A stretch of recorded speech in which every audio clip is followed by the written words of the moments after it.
Hello English 10 Credit Recovery students. This is Ms. Long, and in this video I want to walk you through the highlights of our syllabus for our course. This is the plan, these are the boundaries, these are the guidelines, the rules, this is how you play the game. So I want to make sure that you understand all this, and then you'll take a quiz on it in the next slide.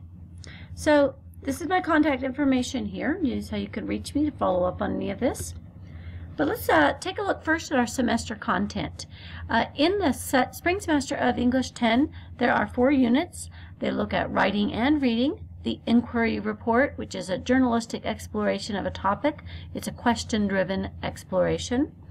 The reading of a Steinbeck book to understand patterns in writing and the influence of an author's background.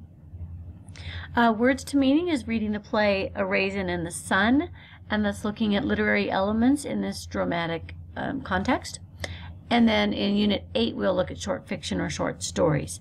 And you may have already done some of these units, and that's one of the neat things about credit recovery. You can get some credit for what you have previously accomplished.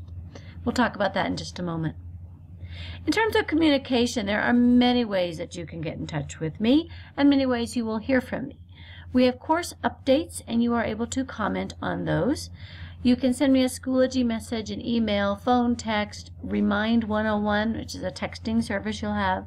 We can do an instant message hangout if you use an outside Gmail. For some reason, the powers that be didn't set that up with Jeffco's School's emails. But if you have another Gmail, we can do an instant message hangout.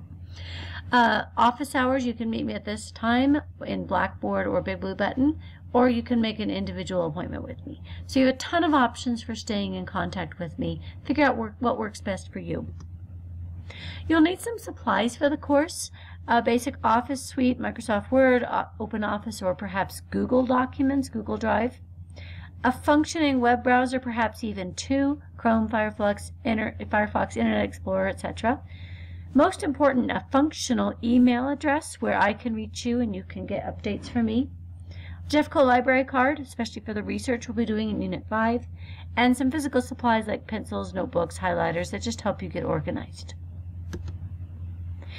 In terms of time and commitment, a lot will depend on how you do your pretest and what you're able to show from your previous course, but this is a full semester course, so if you're going to be completing all of the work assignments, plan on 5 to 7 hours per week, just as you would spend 5 hours in a physical classroom and then take homework home. That's kind of where we come up with that, but plan on doing something at least once a day, a simple assignment every day or a bigger assignment every 2 days. Don't put this off. The course is self-paced, and that makes it easy to put off until the end of the semester. You really should be increasing your grade about 15 to 20% per month. So that means you need to be keeping busy with these assignments. And we will start with a pretest next week that allows you to show me what you already know.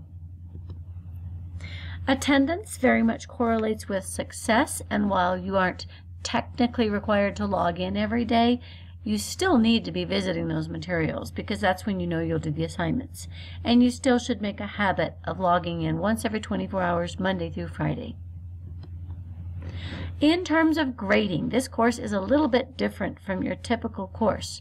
You will start at 0%, and with each assignment that you turn in, your grade will increase. Well, research has shown that this is very motivating because you never see your grade drop. Your grade is always going up. You're getting closer to your goal. So that's the reason for it. And again, you should try to get to about 15 to 20% per month. So by the end of January, you should be at 15-20%. At the end of February, you'd be at like 30%, and so forth. And then for our final grades, you need to get to about 70% mastery for this course.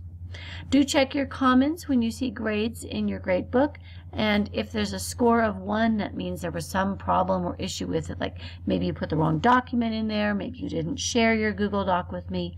So be sure to check comments with the grades as well. Now I encourage you to create a plan that's going to make you successful this semester. Think about that workspace. Get a desk that's clean in a room with a door where you won't be interrupted, where you won't be tempted to watch TV. Sitting on the couch in front of the TV is not a good, ideal place to be working on your English credit recovery. So have a good workspace. Make a plan. Be proactive on that. Also come up with a schedule that works for you, a regular time when you will sit down and do your English. It might be to your off hour at school. It might be right after you get done with volleyball practice when you're energized and feeling fresh. It might be first thing in the morning before you go to school. Have a regular scheduled time that you work on this, because that will increase the likelihood that you're going to finish. Be sure to plan for distractions. If you know that your cell phone is going to be going off and that's going to make it hard for you to focus, put your cell phone away, give it to your best friend, turn off the volume so that you can't get those notifications. If you know that it's going to be hard to work in the library because your friends are hanging out there and you're chatting, probably not a good way to get your work done. So plan for that and find another place to work. Just anticipate what it is that's going to make this hard for you to get done, because it is a lot of it's a lot of challenge for students to create the boundaries for a virtual class when they're used to having those done in a physical class.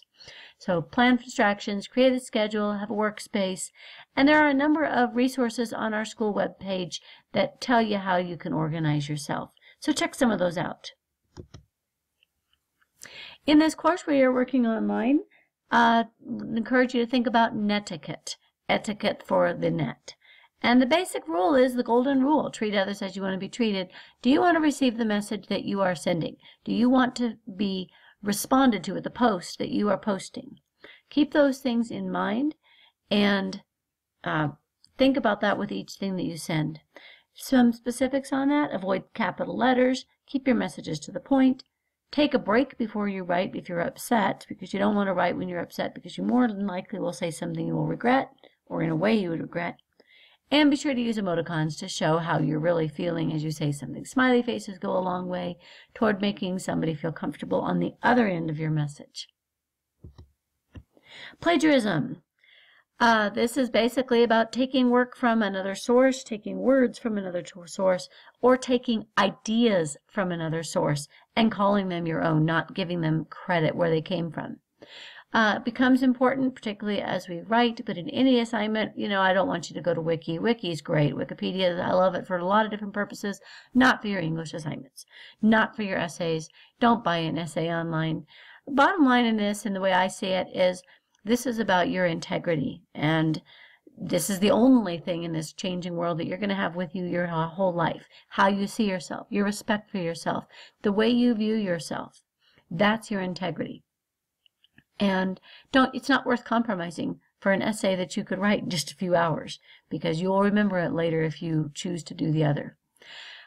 Fortunately, we do have some technological tools many of you have used. Turnitin, which is an online plagiarism checker, and it basically checks your paper against other things that are out there on the web that have been submitted to high schools. So it's very easy to spot.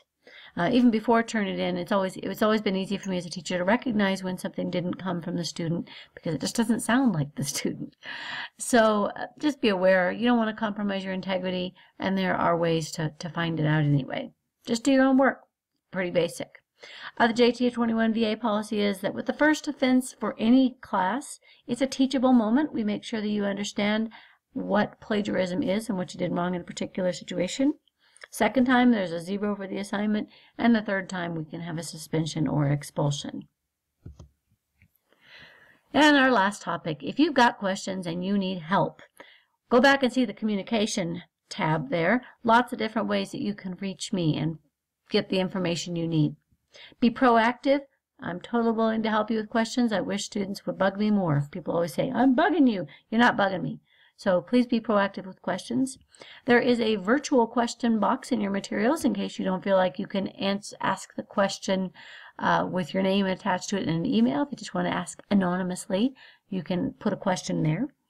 And if you're having technological problems, you want to go to Mr. Self, our resident tech guru, who can help you with any and all technological problems you encounter. So that is about it.